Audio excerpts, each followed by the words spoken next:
Тоқым қағар бала алғаш рет жолға шыққанда жасалатын дәстүр. Алыс сапарға шығуға дайын болғанда ата-анасы ауылдың кісілерін шақырады. Ақсарбас сойылып, ақ дастархан жайылады. Еттің таңдаулы мүшелері асылып, ойын-сауық, өлең, жыр айтылады.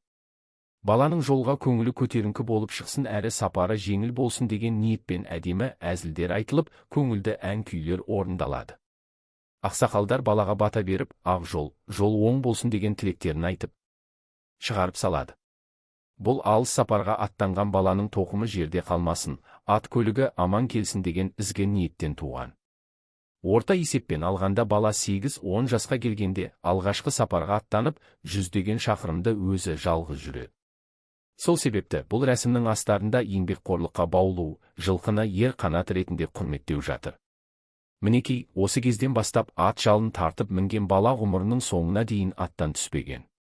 Бозбала сапардан оралған соң тағы да туған туыс, көрші қолаң шақырылып, дастархан жайылады.